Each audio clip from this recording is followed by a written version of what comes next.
It all began on a quiet night in the wilderness.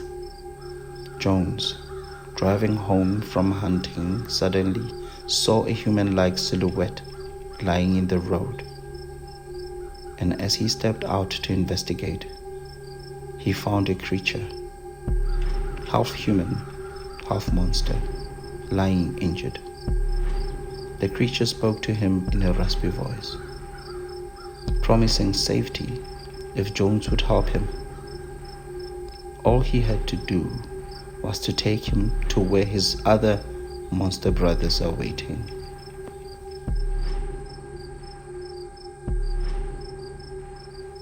For reasons Jones couldn't explain, he wasn't afraid. He agreed to help the creature, feeling a strange sense of calm as he placed the monster in his car and continued driving into the night according to the directions given to him by the half monster.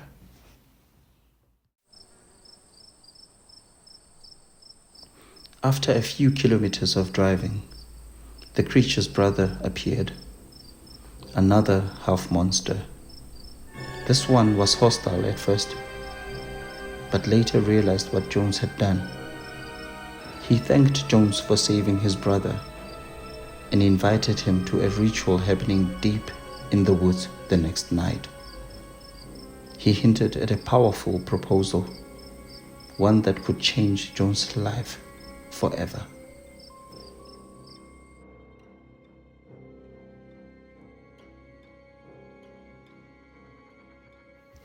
The next morning, as Jones made breakfast for his wife, Vinolia, the invitation weighed heavily on his mind. He wondered if he was brave enough, or perhaps foolish enough to accept. What was this proposal? And why did these monsters trust me so easily?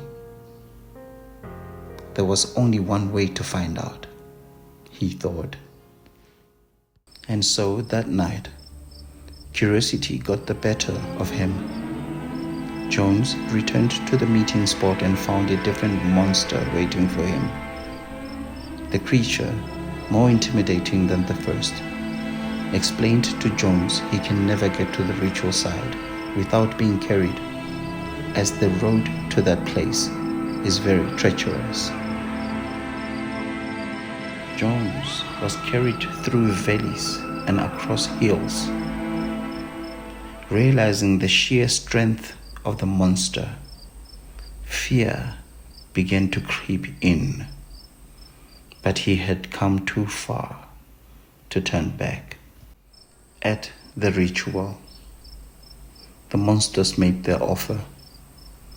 They would grant Jones unimaginable power, wealth, and success, but in return, he would need to feed them human lives.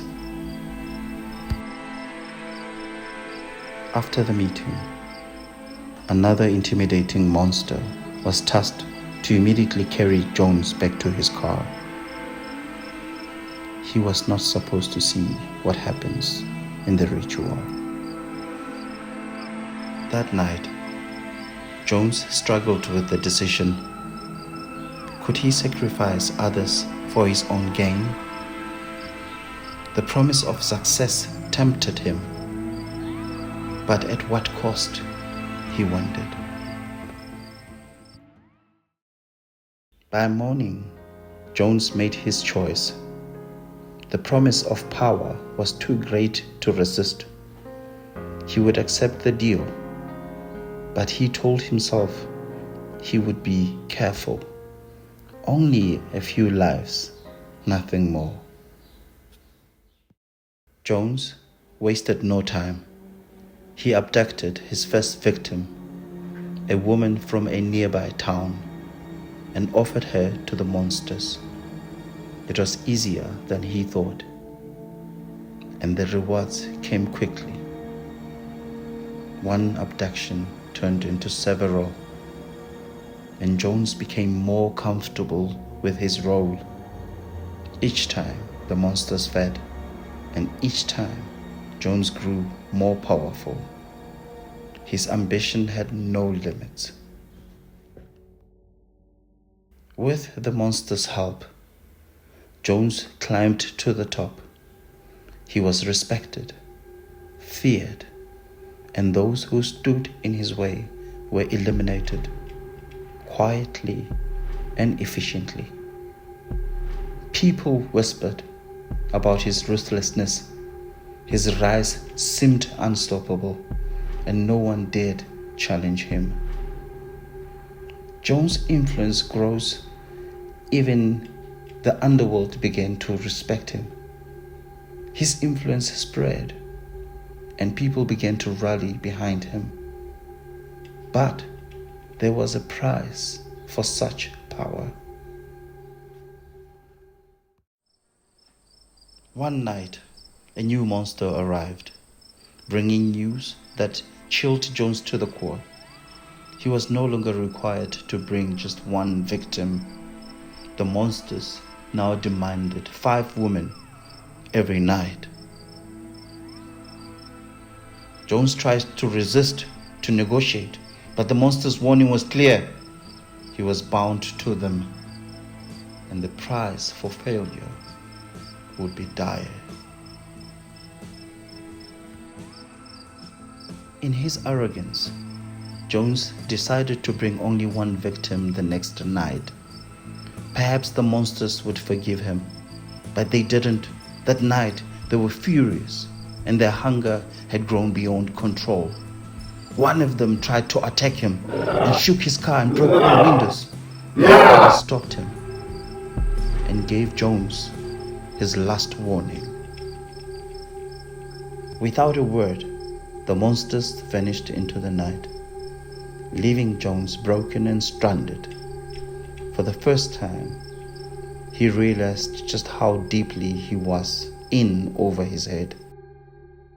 The next day, desperate Jones recruited his henchmen to help him meet the monster's demands. He promised bonuses, but what they didn't know was that they were stepping into a world far darker than they imagined.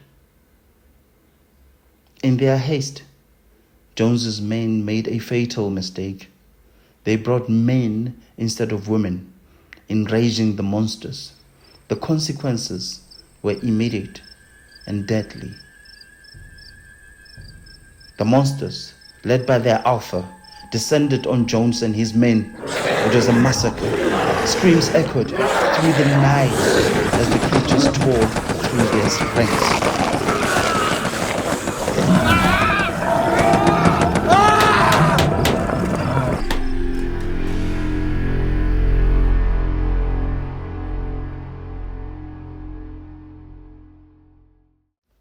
Jones survived, but just barely.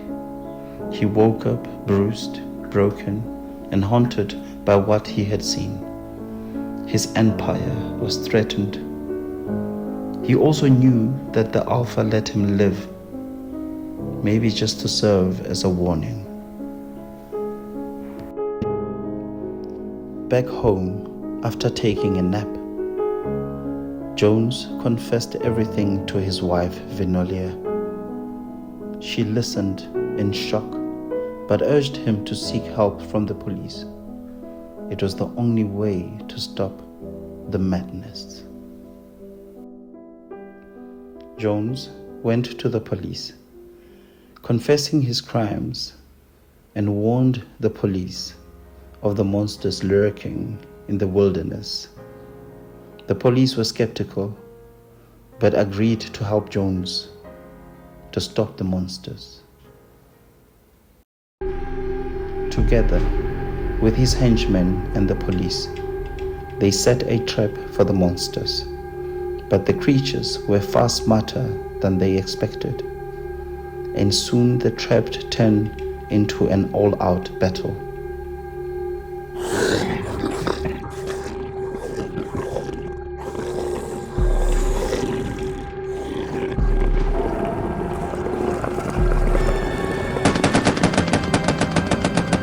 In the final climatic battle, The Alpha, who was closer to killing Jones, was shot and killed by a policeman that was behind Jones. As the Alpha fell, the remaining creatures retreated into the darkness carrying their own, leaving the town in fragile peace, a peace that no one knew when it would be broken.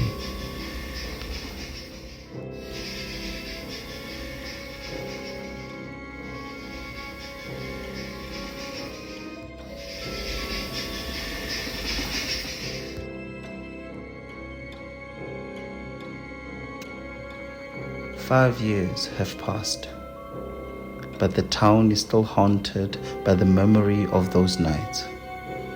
People live in quiet fear, unsure if the monsters will ever return. And Jones? Well, he disappeared. He remains the man who made a pact with darkness, and he will never truly be free of his grip."